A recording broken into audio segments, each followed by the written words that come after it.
दोस्तों, कभी कभी इतिहास चुपचाप लिखा जाता है, बिना शोर, बिना घोषणा, बिना धमाके के। और जब दुनिया को एहसास होता है कि खेल बदल चुका है, तब तक बाजी हाथ से निकल चुकी होती है। काकेशस की ठंडी हवाओं में आज वही सन्नाटा है, एक ऐसा सन्नाटा जो तूफान के बाद आता है। साल 2023 में जब अंतर्राष्ट्रीय मंच पर भारत की क्षमता पर सवाल उठाए गए थे, तब शायद किसी ने कल्पना भी नहीं की थी कि 3 साल बाद वही भारत दक्षिण काकेशस के समीकरणों को इस तरह उलट देगा। उस वक्त यह कहा गया था कि भारत अपनी सीमाओं के बाहर प्रभाव नहीं डाल सकता, लेकिन वक्त ने जवाब देने का तरीका चुना, शब्दों से नहीं, रणनीति से। 2026 आते आते तस्वीर पूरी तरह बदल चुकी थी। आर्मेनिया की धरती पर जब सैन्य प्रदर्शन हुआ, तो वह सिर्फ एक परेड नहीं थी, वह शक्ति का उद्घोष था। पहाड़ों के बीच गूंजती मशीनों की आवाज सिर्फ धातु की नहीं थी, वह संदेश की आवाज थी, और उस संदेश का नाम था मेड इन इंडिया। जब एक 155 मिमी की गन सिस्टम ने अपनी मौजूदगी दर्ज कराई, तो यह साफ हो गया कि पहाड़ अब एक तरफा सुरक्षा कवच नहीं रहे। फिर मंच पर आया पिनाका।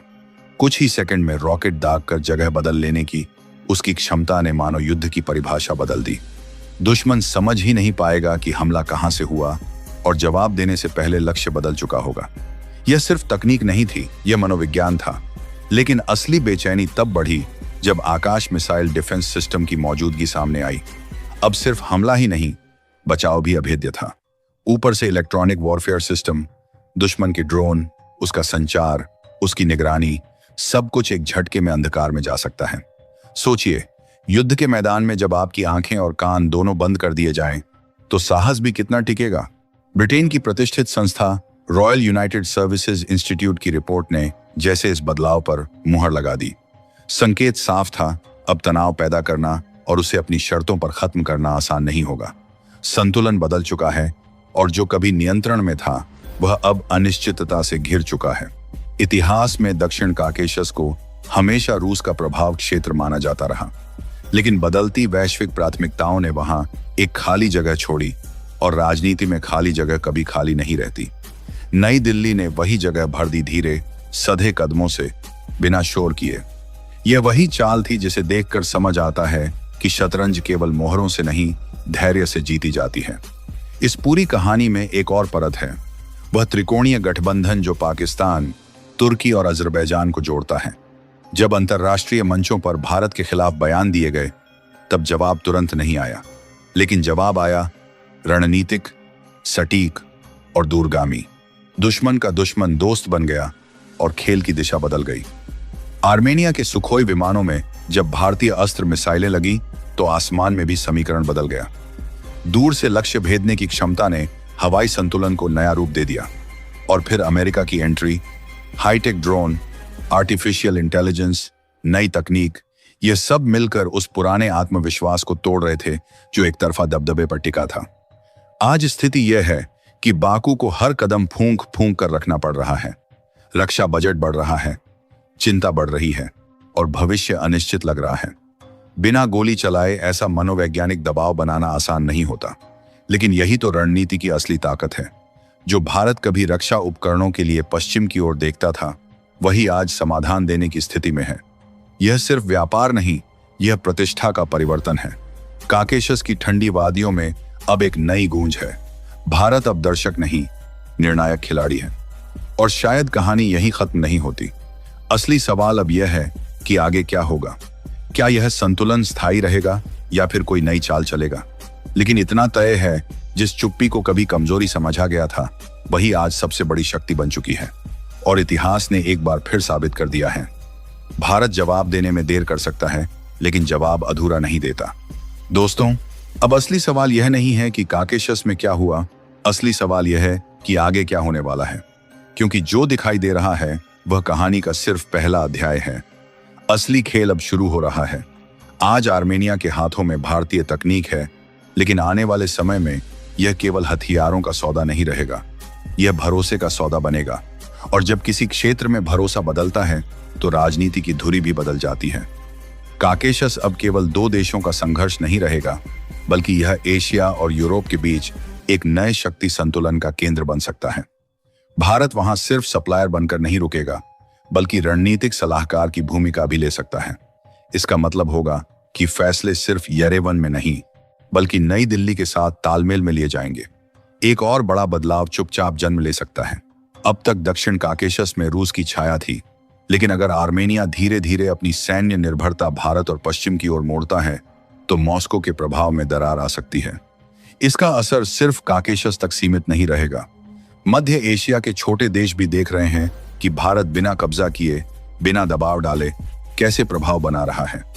कल को वही देश नई दिल्ली की ओर रुख कर सकते हैं। यह एक शांत विस्तार होगा, बिना शोर के। अजरबैजान के लिए आने वाला समय और कठिन हो सकता है। अगर उसका सैन्य खर्च तेजी से बढ़ता रहा तो उसकी अर्थव्यवस्था पर दबाव बढ़ेगा।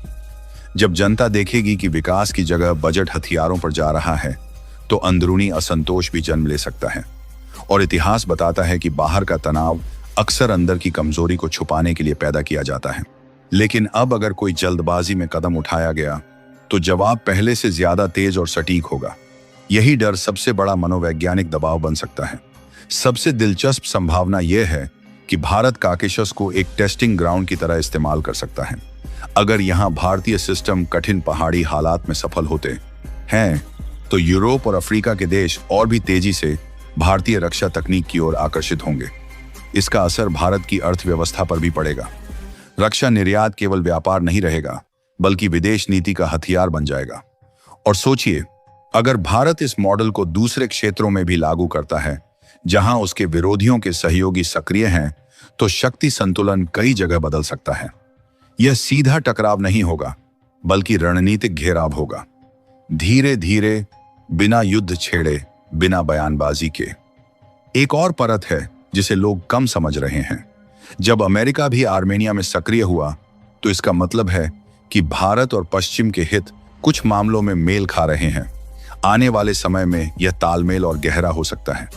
अगर ऐसा हुआ तो काकेशस एक नए बहुध्रुवीय गठबंधन का प्रतीक बन जाएगा, जहां कोई एक ताकत हावी नहीं होगी। लेकिन सबसे बड़ा बदलाव भारत के भीतर होगा। जब देश देखेगा कि उसकी तकनीक दूर देशों में संतुलन बदल रही है तो आत्मविश्वास और बढ़ेगा। यही आत्मविश्वास आगे और बड़े फैसलों की नींव रखेगा।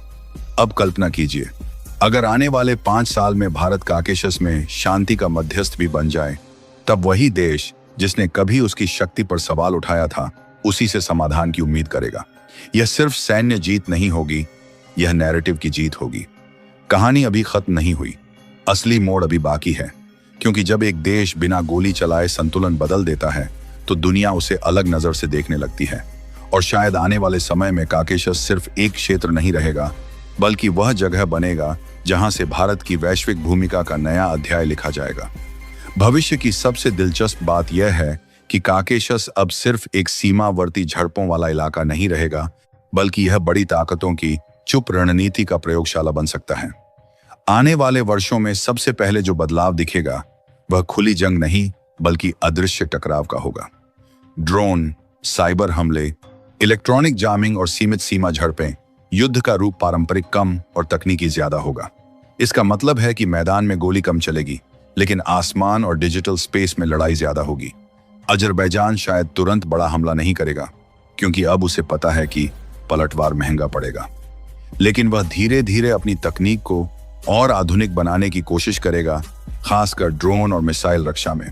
इसके लिए वह तुर्की और अन्य सहयोगियों पर ज्यादा निर्भर हो सकता है। इससे क्षेत्र में हथियारों की होड़ बढ़ेगी। यह होड़ सीधी लड़ाई से ज्यादा खतरनाक होती है क्योंकि हर देश खुद को सुरक्षित दिखाने के लिए और अधिक तैयारी करता है। दूसरी तरफ आर्मेनिया केवल रक्षा पर नहीं रुकेगा, वह अपनी कूटनीति को भी मजबूत करेगा। भारत के साथ सहयोग उसे आत्मनिर्भरता की ओर ले जाएगा। भविष्य में संभव है कि आर्मेनिया भारत के साथ संयुक्त सैन्य उत्पादन या प्रशिक्षण केंद्र स्थापित करे। अगर ऐसा हुआ तो यह केवल 2 देशों का संबंध नहीं रहेगा बल्कि दक्षिण काकेशस में स्थायी भारतीय उपस्थिति का संकेत होगा। रूस की भूमिका धीरे धीरे कमजोर पड़ सकती है लेकिन वह पूरी तरह बाहर नहीं होगा। वह पर्दे के पीछे संतुलन बनाए रखने की कोशिश करेगा ताकि उसका प्रभाव पूरी तरह खत्म न हो। अमेरिका की बढ़ती दिलचस्पी से यह क्षेत्र बहुध्रुवीय बन सकता है जहां कोई एक देश निर्णायक नहीं होगा। यह स्थिति स्थायी शांति भी ला सकती है, लेकिन अगर संतुलन बिगड़ा तो अचानक बड़ा संकट भी पैदा कर सकती है। भारत के लिए भविष्य का असली फायदा केवल रक्षा निर्यात नहीं होगा, बल्कि राजनीतिक प्रभाव होगा। अगर भारतीय सिस्टम कठिन हालात में सफल रहते हैं, तो यूरोप और मध्य एशिया के अन्य देश भी नई दिल्ली की ओर झुक सकते हैं। इससे भारत एक विश्वसनीय साझेदार की छवि बनाएगा। यह छवि भविष्य में संयुक्त राष्ट्र और अन्य वैश्विक मंचों पर भारत की आवाज को और मजबूत करेगी।